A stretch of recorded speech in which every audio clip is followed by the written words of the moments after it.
नमस्कार, आप देख रहे हैं मोटिवेशन विद मीना। आज मैं आपकी मुलाकात करवाने वाली हूँ आईआईटी कानपुर के मोस्ट ब्रिलियंट स्टूडेंट अभुदय पांडे से, जिनको इस साल मिला है प्रेसिडेंशियल गोल्ड अवार्ड। इन्होंने बीटेक कंप्यूटर साइंस में किया और बेस्ट एकेडमिक परफॉर्मेंस के लिए इनको प्रेसिडेंशियल गोल्ड अवार्ड मिला है। और आईआईटी अगर जेई एडवांस की बात करें तो जेई एडवांस में इनकी रैंक थी 156। बेहतरीन, बहुत एक्स्ट्राऑर्डिनरी ब्रिलियंट स्टूडेंट है। मैं बात करूँगी अभुदय से उनकी जर्नी के बारे में और जेई एडवांस की प्रिपरेशन कैसे की और कंप्यूटर साइंस प्रोग्राम में किस तरह की उनकी जो 4 इयर्स की परफॉर्मेंस रही है वो कैसी रही है। अभुदय मेरे साथ लखनऊ से जुड़ रहे हैं। अभुदय, आपको बहुत बहुत बधाई, शुभकामनाएं। प्रेसिडेंशियल गोल्ड अवार्ड कितना बड़ा अचीवमेंट है और इस अचीवमेंट के बाद किस तरह के रिएक्शन मिल रहे हैं आपको? जी, सबसे पहले मैं मीना जी का धन्यवाद करना चाहूँगा कि उन्होंने मुझे यहाँ बुलाया। प्रेसिडेंट्स गोल्ड मेडल के बाद काफ़ी अच्छा लगा।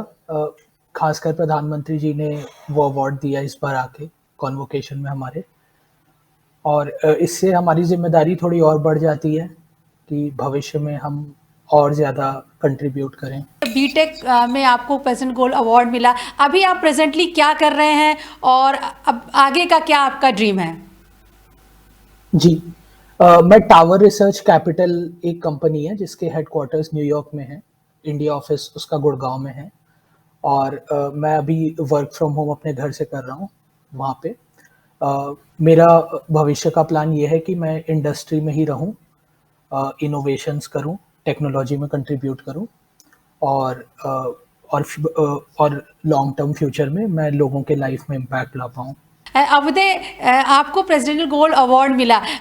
जब भी इस तरह का अवार्ड आता है, स्टूडेंट को, जो तमाम स्टूडेंट आपको सुन रहे हैं, उनको लगता है कि ये बहुत ही एक्स्ट्रा ऑर्डिनरी स्टूडेंट है और गोल्ड मेडल लाना is not a small achievement. तो आप खुद को कैसे देखते हैं? क्या वाकई आप एक्स्ट्रा ऑर्डिनरी स्टूडेंट हैं? कितने घंटे आप पढ़ाई करते हैं? बीटेक में, आईआईटी में तो बहुत सारे स्टूडेंट पढ़ते हैं, लेकिन जो आपकी कानपुर आईआईटी में जो आपकी जर्नी रही है 4 इयर्स के प्रोग्राम में, कैसी परफॉर्मेंस रही है, क्या रूटीन रहा है आपका?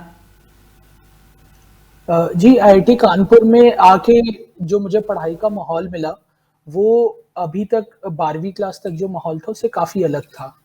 क्योंकि यहाँ पर काफ़ी कोलैबोरेटिव एनवायरनमेंट है, मतलब आप अपने विंग में अपने दोस्तों के बीच आप चीज़ों को पढ़ते हैं, आपको एक ही चीज़ के कई पर्सपेक्टिव मिलते हैं, आप डिस्कशंस कर सकते हैं लोगों के साथ, तो आपकी अंडरस्टैंडिंग और थॉट प्रोसेस और ज़्यादा क्लियर हो जाती है। तो मतलब घंटों में पढ़ना हो सकता है एंट्रेंस में ज़्यादा यूज़फुल हो जाए, बट एक जो डिस्कशन का एनवायरनमेंट होता है और कोलैबोरेशन का एनवायरनमेंट होता है, उससे जो लर्निंग होती है, वो सबसे महत्वपूर्ण होती है, खासकर आईआईटी के अंदर। अवधि, मैं ये जानना चाहती हूँ कि गोल्ड मेडल लाने के लिए, देखिए स्टूडेंट्स की तरफ से ही सवाल है कि गोल्ड मेडल लाने के लिए कितना एक्स्ट्रा अफोर्ड करना पड़ता है? क्योंकि अब आईआईटी में तो बहुत सारे स्टूडेंट पढ़ रहे हैं, सभी क्लासेस अटेंड कर रहे हैं, एग्जाम में अपीयर हो रहे हैं, लेकिन एक अचीवमेंट लाना, ये गोल्ड अवार्ड लाना, कितना एक्स्ट्रा अफोर्ड, कितनी मेहनत करनी पड़ती है? जी, आईआईटी के अंदर जो भी एग्ज़ाम होते हैं या असाइनमेंट्स होते हैं, वो आपके फंडामेंटल कॉन्सेप्ट्स और आपके इनोवेशन, आप कितना सोच सकते हैं, उन सब पे फ़ोकस्ड क्वेश्चंस रहते हैं, और ग्रेडिंग रिलेटिव होती है। यानी कि आपने औरों के मुकाबले कैसा परफ़ॉर्म किया है, इससे ज़्यादा फ़र्क पड़ता है आपके फाइनल ग्रेड्स पे।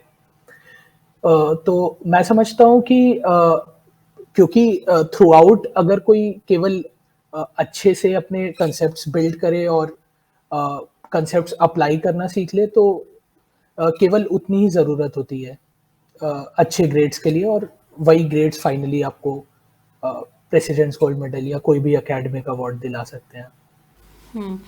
अच्छा, आपके इंस्टीट्यूट में, आईआईटी में क्या आपका रूटीन रहता था? क्योंकि स्टूडेंट जानना चाहते हैं कि भाई आईआईटी में एक तो बीटेक क्लियर करना ठीक है, एक तो ये एग्ज़ाम क्लियर करना, अच्छे मार्क्स लाना, लेकिन आप जैसे जो ब्रिलियंट स्टूडेंट हैं, क्या उनका रूटीन क्या है? वो पूरे समय पढ़ते रहते हैं? क्या रूटीन रहता है? आप अपना आईआईटी में आपका क्या था, मैंने फ्रॉम मॉर्निंग टू नाइट क्या शेड्यूल रहता था? आईआईटी में तो हमारे दोस्त लोग थे, ज़्यादा समय उनके साथ ही बिताते थे हम लोग। क्लासेस उतनी होती नहीं हैं, हफ्ते में हार्डली प्रतिदिन 2-3 घंटे की क्लास होती थी और बस वही क्लास करते थे, लोगों से डिस्कशन करते थे और किताबें एज़ सच अगर आपको पता होगा किताबें ज़्यादा होती नहीं हैं बीटेक के दौरान। तो आपको जो भी नॉलेज एक्वायर करना होता है आइदर आपके साथी बैचमेट से करना होता है, प्रोफेसर्स के नोट से करना होता है या फिर आप खुद इंटरनेट पे चीज़ें ढूँढ पाएँ उससे करना होता है। तो एक ऐसा कुछ फिक्स्ड रूटीन नहीं था लेकिन हाँ, कंटिन्यूअसली मैं चीज़ों को ऐसे ढूँढता रहता था, चीज़ों को और गहराई से समझना, ये सारी चीज़ें। और कितने घंटे आप क्लास अटेंड करते थे और सेल्फ स्टडी को कितना टाइम देते थे? क्लासेस का तो जैसे मैंने बताया कि प्रतिदिन 2 से 3 घंटे क्लास होती है आईआईटी में और इसके अलावा सेल्फ स्टडी के लिए कुछ डेडिकेटेड ऐसा टाइम तो नहीं देते थे लेकिन जो असाइनमेंट्स होते थे या जो क्विजेस होती थी उनके लिए टाइम पे डेडलाइन बाउंड तैयारी कर लेना वो सारी चीज़ें रहती थी। अच्छा, अब अवधे मैं बात करूंगी आपकी स्टार्टिंग की जर्नी के बारे में। आपकी 10th और 12th में कैसी परफॉर्मेंस रही है? हमेशा एक आईआईटीएन के लिए जब भी हम बात करते हैं तो स्टूडेंट्स के मन में एक ख्याल ये आता है कि ये जो बच्चे बहुत ब्रिलियंट होते हैं वही आईआईटी में उनको एंट्री मिल पाती है, उन्हीं का आईआईटी में एडमिशन हो पाता है। तो पहले आप मुझे अपनी 10th और 12th की परफॉर्मेंस बताइए, फिर हम आईआईटी जेईई एडवांस के बारे में बात करेंगे। जी 10th क्लास में सबसे पहले मैंने एक राष्ट्रीय प्रतिभा खोज परीक्षा होती है नेशनल टैलेंट सर्च एग्जाम, मैंने उसको दिया था। तो उसमें मेरी स्टेट में भी अच्छी रैंक आई थी और फिर नेशनल लेवल में भी सेकंड स्टेज भी मेरा क्लियर हुआ था। तो उससे मुझे ये अंदाजा लग गया था कि नेशनल स्टैंडिंग अच्छी है और 10वीं में मैंने जिस स्कूल से 10वीं की है उसी से 12वीं की है। तो फिर 11वीं 12वीं में मैंने अपना थोड़ा टाइम डिवोट करना चालू किया आईआईटी प्रिपरेशन के लिए along with my 12th class और बीच में ही कुछ और एग्जाम्स के बारे में मुझे पता चला जैसे किशोर वैज्ञानिक प्रोत्साहन योजना एक एग्जाम होता है 11th क्लास में और तमाम ओलंपियाड्स होते हैं जिसके माध्यम से आप भारत का प्रतिनिधित्व कर सकते हैं फिजिक्स, केमिस्ट्री, मैथमेटिक्स या फिर एस्ट्रोनॉमी में। तो उन सब ओलंपियाड को भी मैंने दिया, उन सभी में अच्छी परफॉर्मेंस रही थी और फाइनली 12th क्लास में बोर्ड दिया। बोर्ड में मेरे 95.4% मार्क्स थे और उसके बाद जेईई मेंस और एडवांस हुआ 12th क्लास के बाद। तो आपका जेईई एडवांस में फर्स्ट अटेम्प्ट में ही आपका सिलेक्शन हो गया था? जी। ओके, तो आप जेईई एडवांस में आपकी क्या रैंक थी? जेईई एडवांस में मेरी 156 रैंक थी। ओके, तो आपको इतनी अच्छी रैंक थी, आपने कानपुर आईआईटी ही चूज़ किया? क्या आपके पास दिल्ली या मुंबई जाने का ऑप्शन था? कट ऑफ के मुताबिक बॉम्बे जाने का ऑप्शन तो नहीं था लेकिन एक द्वंद था कि कानपुर आईआईटी या फिर मद्रास या दिल्ली कौन सा सही रहेगा। तो उसके लिए आईआईटी कानपुर के बारे में मुझे पहले से भी पता था और आईआईटी कानपुर की एक स्ट्रॉन्ग लिगेसी है, हिस्ट्री है, एलमनाई का नेटवर्क है जो कि किसी भी और आईआईटी से बेहतर है और इसलिए मैंने आईआईटी कानपुर आने का निर्णय लिया। ओके, अब मैं अवधेय आपकी जेईई एडवांस के बारे में बात करूंगी। आपकी रैंक 156 की बहुत अच्छी रैंक थी आपकी। तो जेईई एडवांस जैसे आपने कहा कि आप 12th क्लास की पढ़ाई के साथ ही जेईई एडवांस का एग्ज़ाम दे रहे थे।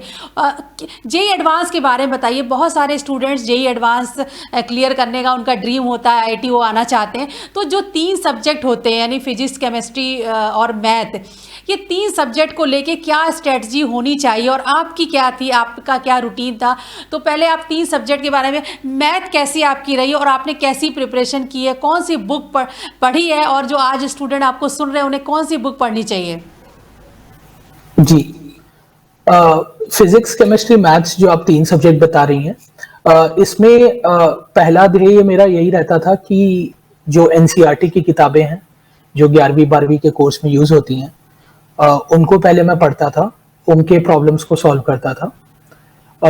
इसके उपरांत जब मुझे लगता था कि मान लीजिए फिजिक्स में कोई चैप्टर में अब मुझे एनसीईआरटी की अच्छी समझ हो गई है तो उसके बाद एक किताब होती है कंसेप्ट्स ऑफ फिजिक्स, एच.सी. वर्मा की। उस किताब से मैं कंसेप्ट्स को थोड़ा और गहराई से रिवाइज करता था और फिर एच.सी. वर्मा की प्रॉब्लम्स को सॉल्व करता था। और एक बार जब एच.सी. वर्मा की भी कंसेप्ट्स मुझे समझ आ जाते थे, प्रॉब्लम सॉल्व हो जाती थी, तो फिजिक्स में एक और किताब होती है आई इरोडोव की, एक रशियन ऑथर की बुक है, और ये सिर्फ प्रॉब्लम्स की बुक है, तो इसमें केवल प्रॉब्लम्स रहते हैं, और प्रॉब्लम्स ऐसे कि बहुत ही प्रैक्टिकल एप्लीकेशंस वाले प्रॉब्लम होते हैं, तो उनको सॉल्व करना भी थोड़ा इंटरेस्टिंग होता था। और इसमें जो सवाल होते हैं जनरली आईआईटी के लेवल से भी कठिन होते हैं, और कई बार आप एक ही प्रश्न पे 2-3 घंटे या पूरा दिन निकाल देते हैं। तो आई रोडोफ की किताब सॉल्व करता था। ये फिजिक्स का हो गया। इसके बाद मैथमेटिक्स में भी पहली चीज तो एनसीईआरटी होती थी। उसके बाद एक मेरे पास अरिहंत सीरीज की बुक थी, जिसमें 5 या 6 बुक्स होती हैं, और उसमें मुझे लगता है कि प्रॉब्लम्स का बहुत अच्छा कंपाइलेशन था। तो एक बार जब कंसेप्ट्स हो जाते थे तो उनसे मैं प्रॉब्लम्स कर लेता था। केमिस्ट्री में थोड़ा ज़्यादा थ्योरी होती है, तो केमिस्ट्री में ऑर्गेनिक केमिस्ट्री के लिए सोलोमन फ्राइल की एक बुक आती है, उससे मैं थ्योरी पढ़ता था। और प्रॉब्लम्स के लिए एक एमएस चौहान की बुक आती है, वो केवल प्रॉब्लम्स रहते हैं उसमें, उन सॉल्व करता था। ये ऑर्गेनिक केमिस्ट्री का हो गया। फिजिकल केमिस्ट्री के लिए कोई बुक थ्योरी के लिए तो नहीं पढ़ता था, लेकिन प्रॉब्लम सॉल्विंग के लिए एक एन अवस्थी की बुक आती थी, उसमें सिर्फ प्रॉब्लम्स रहते थे, उनको करता था। इनऑर्गेनिक केमिस्ट्री के लिए थ्योरी सबसे इम्पोर्टेंट होता है। उसमें एक बहुत पॉपुलर बुक है जिसको बाइबल माना जाता है इनऑर्गेनिक केमिस्ट्री का, जेडी ली की किताब, और उसी से मैं एनसीईआरटी के आगे की पढ़ाई कर लेता था। कौन कौन सी बुक्स हैं जो आपने पढ़ी हैं? अब तो ये बताइए, अगर हम फिजिक्स की बात करें, एक आपने कॉन्सेप्ट ऑफ फिजिक्स पढ़ ली बुक, लेकिन ये बुक तो बहुत सारे जो आईआईटी के जेईई के एडवांस के टॉपर होते हैं ये बुक्स को रिकमेंड करते हैं, लेकिन बुक पढ़ने का क्या तरीका होना चाहिए? जैसे कि आप कॉन्सेप्ट ऑफ फिजिक्स पढ़ रहे हैं, आपको इस बुक को पढ़ के प्रॉब्लम लगातार आपको सॉल्व करनी है, रिवाइज करना है, बहुत ज़्यादा प्रैक्टिस करनी है, या फार्मूलेज जो हैं उनको मेमोराइज कर लेना है, क्या तरीका होना चाहिए? कैसे आप नोट्स बनाते थे? कुछ पढ़ने का लोग जानना चाहते हैं कि सीक्रेट क्या होता है। अगर टॉपर जो स्टूडेंट होते हैं उनका पढ़ने का कोई अलग तरीका होता है, नोट्स बनाने का तरीका, कैसे ये सारी चीज़ें आपके ब्रेन में स्टोर करें ताकि जब आप जेईई एडवांस का एग्ज़ाम देने जाएं तो सारी चीज़ें आपको याद आ जाएं और आप अच्छी परफॉर्मेंस रहे आपकी। जी, खासकर फिजिक्स और मैथ्स में तो आपने जैसे बताया मेमोराइजेशन का कोई स्कोप ही नहीं होता है। अगर आपको कंसेप्ट्स क्लियर हैं, आपको पता है चीजें, बस बेसिक चीजें पता है। जैसे मैं एक एग्जांपल लेता हूँ कि फिजिक्स का जो पहला भाग होता है 11वीं का, उसको काइनेमेटिक्स बोलते हैं, जिसमें आप बस चीजें कैसे चलती हैं, न्यूटन के लॉज ऑफ मोशन, ये सब पढ़ते हैं। तो बेसिकली बस 3 लॉज ऑफ मोशन है, और अगर न्यूटन के तीनों आपको सिद्धांत पता है तो आपके लिए कोई भी प्रॉब्लम सॉल्व करना बहुत आसान हो जाता है। और उसके अलावा अगर आपको कुछ और भी मेमोराइज करना पड़ रहा है तो मेरे ख्याल से कुछ कहीं गलती हो रही है, क्योंकि कंसेप्ट्स इंपॉर्टेंट होते हैं, मेमोराइज करना इंपॉर्टेंट नहीं होता है। कंसेप्ट्स ऑफ फिजिक्स बहुत अच्छी किताब है, इसके अगर आप एक एक प्रॉब्लम को सॉल्व कर पा रहे हैं तो एटलीस्ट फिजिक्स में मुझे नहीं लगता कि कोई परेशानी होनी चाहिए। अबुदय, पढ़ने का क्या तरीका होना चाहिए, नोट्स बनाने का क्या तरीका होना चाहिए? आप तमाम जो जेईई एडवांस की तैयारी कर रहे स्टूडेंट्स आपसे जानना चाहते हैं कि अगर फिजिक्स की बात करें, कैसे नोट्स तैयार करने चाहिए? फार्मूलेज जो आपने कहा कि इनको समझने की ज़रूरत है, कैसे समझा जाए, इसको प्रैक्टिस करनी चाहिए, और नोट्स बनाने का क्या तरीका होना चाहिए? जी, तो ऑर्गेनिक केमिस्ट्री और इनऑर्गेनिक केमिस्ट्री में नोट्स की बहुत ज़रूरत होती है। तो आप उसमें जैसे आपने कोई कंसेप्ट पढ़ा किताबों से, आपने 2-3 किताबों से पढ़ा, तो आप उसको कंपाइल कर लें और उसके जो इम्पोर्टेंट पॉइंट्स हैं वो अपने नोटबुक एक रख के उसमें लिख लें। परंतु फिजिक्स और मैथ्स में चीज़ें थोड़ी अलग होती हैं। फिजिक्स और मैथ्स में ज़्यादा ज़रूरी ये है कि कंसेप्ट्स बहुत छोटे होते हैं तो जैसे मैंने बताया था न्यूटन्स लॉस, तो वो छोटी सी एक छोटे कंसेप्ट है, लेकिन उसको यूज करके आप थ्योरम्स या फिर चीजें डराइव कर पा रहे हैं या नहीं, इस पे आपका फोकस होना चाहिए। और ये डेरिवेशन आपको खुद से अटेम्प्ट करना चाहिए। तो इसमें नोट्स की थोड़ी कम सहायता लेते हैं लोग। अब उदय, जो आपने जेई एडवांस की तैयारी की थी, आपको किसी ने गाइड किया, आपने कोई कोचिंग ली या सेल्फ स्टडी से किया आपने? जी, तो 11वीं 12वीं में अपने स्कूल के अलावा एक कोचिंग संस्थान था मेरे स्कूल के पास ही में, फिटजी नाम का। वहां से मैं कुछ सहायता लेता था, कुछ उनकी क्लासेस अटेंड करता था और कुछ मटेरियल्स लेता था। उनके कुछ मटेरियल्स मुझे यूजफुल लगे, जैसे एक आईआईटी का क्वेश्चन बैंक था, जो पूर्व में जो प्रश्न आए हुए हैं जेई एडवांस में, वो सारे प्रश्न। उसके अलावा उनके कुछ क्वेश्चंस के कंपाइलेशन थे जो मुझे अच्छे लगे, और हाँ, इस रूप में उनकी सहायता से मुझे मदद मिली। बहुत सारे स्टूडेंट जो कोचिंग अफोर्ड नहीं कर सकते हैं और हिल्दी बेल्ट के दूर दराज के इलाकों में रहते हैं, आप ये बताइए, क्या सेल्फ स्टडी से, एक तो सेल्फ स्टडी होता है, एक होता है जैसे आपने कहा एनसीईआरटी की बुक्स बहुत अच्छी हैं, आपने कुछ बुक्स के नाम भी बताए, अगर वो सारी बुक्स ले लें ये स्टूडेंट और खुद से पढ़ना चाहें, is it possible to clear JEE advance?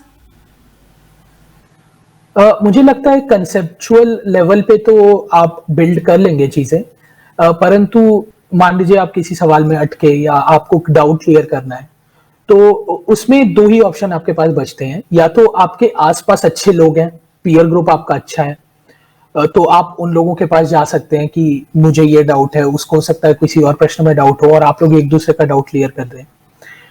अगर आपको ऐसी कोई सुविधा मिल पा रही है बिना किसी कोचिंग जाए भी, तो यूजफुल हो सकता है कि आप बिना कोचिंग जाए भी चीजों की तैयारी कर लें। और आजकल जो इंटरनेट का जमाना है कि आप किसी से भी कहीं से भी कांटेक्ट कर सकते हैं, तो इससे ये चीज में बहुत ही आसानी होती है। पर कोचिंग में जो दो इम्पोर्टेंट चीज होती है कि कुछ टीचर्स होते हैं जो आपके डाउट सॉल्व कर सकते हैं, और कुछ आपको आपके मित्र मिल जाते हैं, साथी मिल जाते हैं जिनके साथ आप डाउट क्लियर कर सकते हैं। वो दो अगर आपको ऐसे मिल जा रहा है बिना कोचिंग संस्थान के, तो भी आपको कोई दिक्कत नहीं होनी चाहिए। अच्छा, एक और बात, ठीक है, अगर आप जो तमाम स्टूडेंट्स जो अपने अपने अलग अलग क्षेत्रों में रह रहे हैं, अगर आपके पास कोई टीचर है जो आपके डाउट्स क्लियर कर सकता है, आपके फ्रेंड्स का सर्किल अच्छा है जहां पर आप डिस्कशन कर सकते हैं, आपके कॉन्सेप्ट के बारे में आप बात कर सकते हैं, तो आई थिंक ये जेई एडवांस क्लियर करना कोई बहुत मुश्किल नहीं है, क्योंकि बुक्स वही है, स्टडी मटेरियल वही है, आपको पढ़ना है। एक बात और अब है कि जो प्रीवियस ईयर के क्वेश्चंस होते हैं वो कितने हेल्पफुल होते हैं?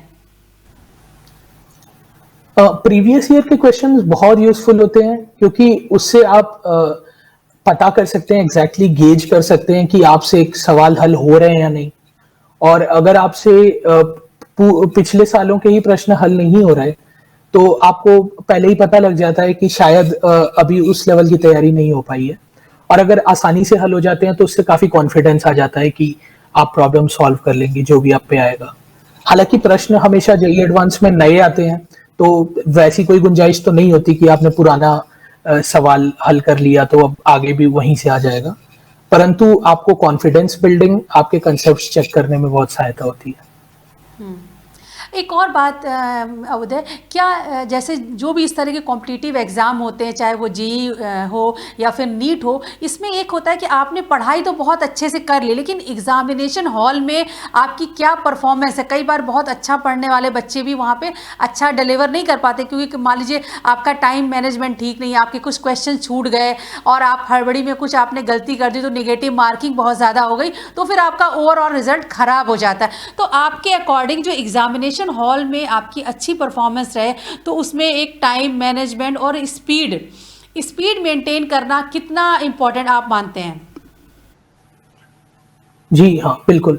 एग्जाम में प्रेशर बहुत ज्यादा हो जाता है, खासकर जेई में इसलिए भी हो जाता है कि सबको पता है कि अधिकतम 2 अटेम्प्ट होते हैं, तो आपको पता है कि ये once in a lifetime opportunity है, और इसमें इम्पोर्टेंट बहुत ज्यादा है प्रेशर हैंडल करने का, और और स्पीड का।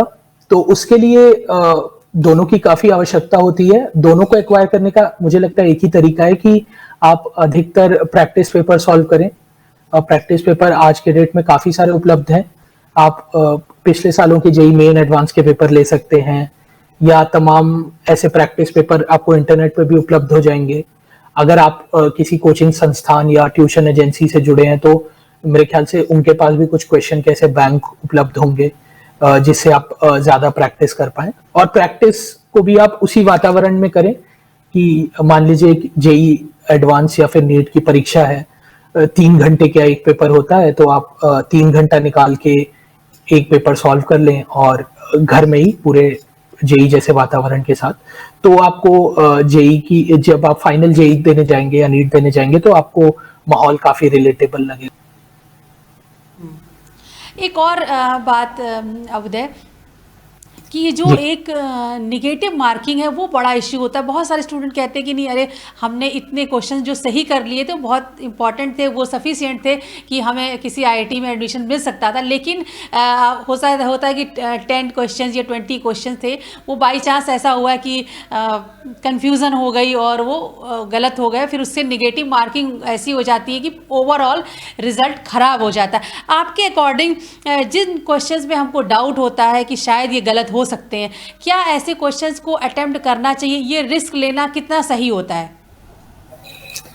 जी, नेगेटिव मार्किंग का उद्देश्य ही यही होता है कि यदि आपको उत्तर नहीं पता है तो आप उसको ना अटेम्प्ट करें।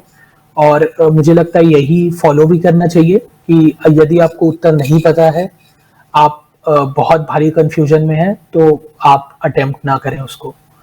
और आप बस इसमें सुनिश्चित ये करें कि मान लीजिए 100 प्रश्न आ रहे हैं आईआईटी के पेपर में, तो कोई भी 100 के 100 सही हल नहीं करता है मोस्टली जेई एडवांस की परीक्षा में।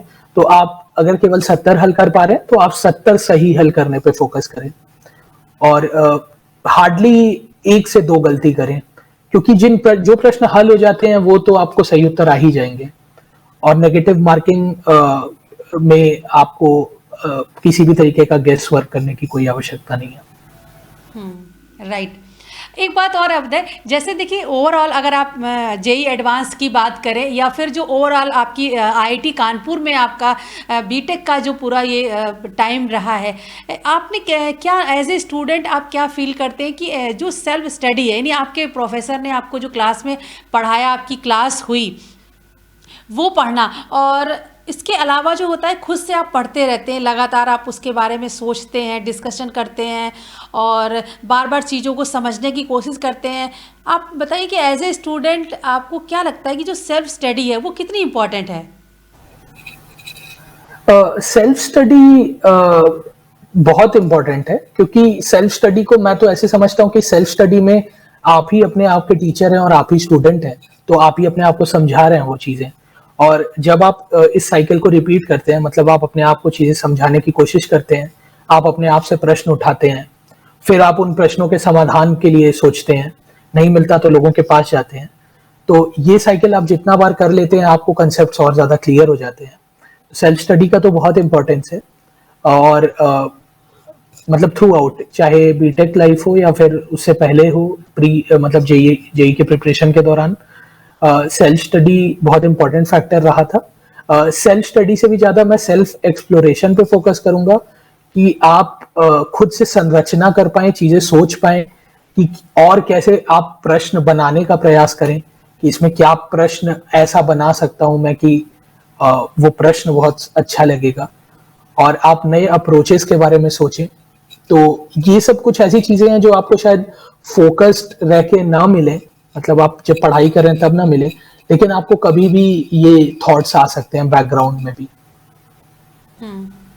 एक और बात अवधय, जैसे कि आपने आपको एज ए जो तमाम स्टूडेंट आपको देख रहे हैं वो आपको एक एज ए सक्सेसफुल स्टूडेंट देखते हैं कि जो स्टूडेंट 10th और 12th में अच्छी परफॉर्मेंस होती है, जेई एडवांस जैसा एक नेशनल कंपटीशन वो क्लियर करता है, आईआईटी पहुंचते हैं, फिर आईआईटी में भी आपकी बेहतरीन परफॉर्मेंस रहती है। आपको क्या लगता है एक सक्सेसफुल होने, इस एकेडमिक फील्ड में सक्सेसफुल होने के लिए क्या की फैक्टर्स होते हैं, और आपकी लाइफ में वो क्या की फैक्टर्स थे जिन्होंने आपको सक्सेसफुल बनाया?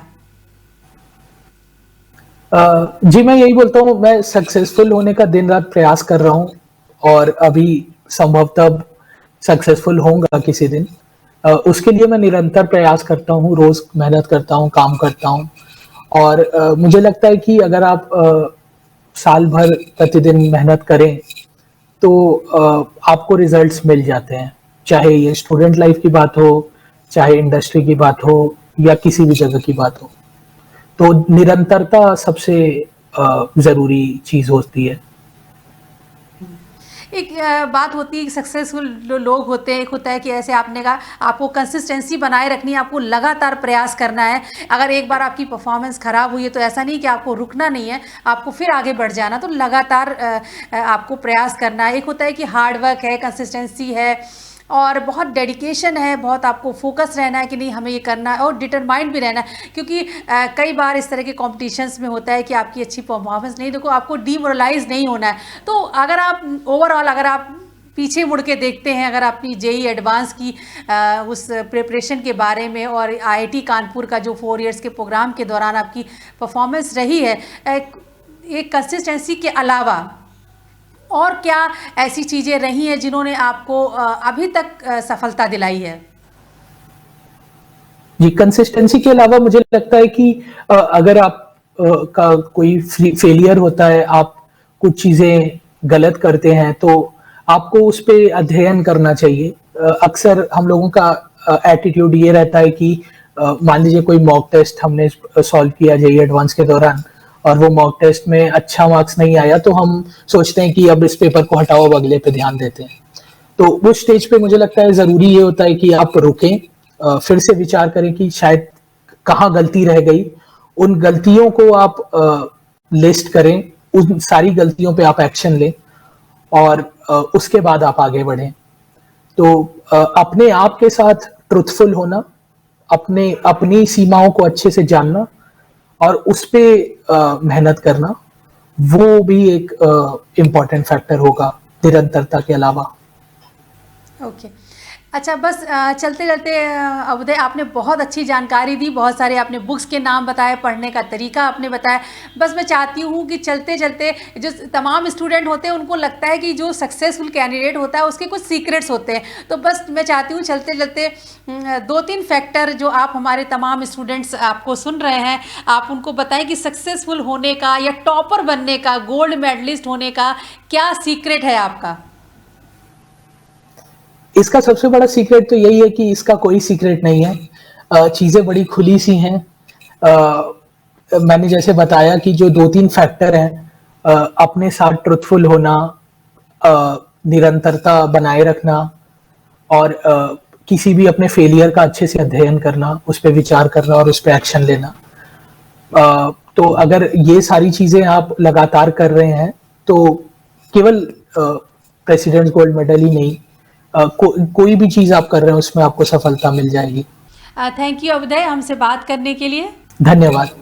Thank you Abhyudaya. तो ये थे अभ्युदय पांडे, आईआईटी कानपुर के गोल्ड मेडलिस्ट स्टूडेंट, जिन्होंने जानकारी दी आईआईटी जेईई एडवांस के बारे में। आपको बताया उन्होंने कौन सी बुक्स पढ़नी चाहिए, पढ़ने का क्या तरीका होना चाहिए, निगेटिव मार्किंग से बचने के लिए आपकी क्या स्ट्रेटजी होनी चाहिए और सेल्फ स्टडी कितनी इंपॉर्टेंट है जेईई एडवांस क्लियर करने के लिए। और इसके अलावा अगर आप जेईई एडवांस क्लियर करके आईआईटी भी पहुँच चुके हैं तो बीटेक के दौरान आपका क्या रूटीन रहना चाहिए, पढ़ने का क्या तरीका होना चाहिए, ताकि आप को भी जिस तरह का अचीवमेंट अभ्युदय ने हासिल किया, गोल्ड मेडल हासिल किया, आपको भी ऐसी सक्सेस मिले। इसके लिए तमाम सीक्रेट अभ्युदय ने हमसे शेयर किए। मुझे उम्मीद है कि ये सारी जानकारी आपके बहुत काम आएगी। आप देखते रहिए मोटिवेशन विद मीना।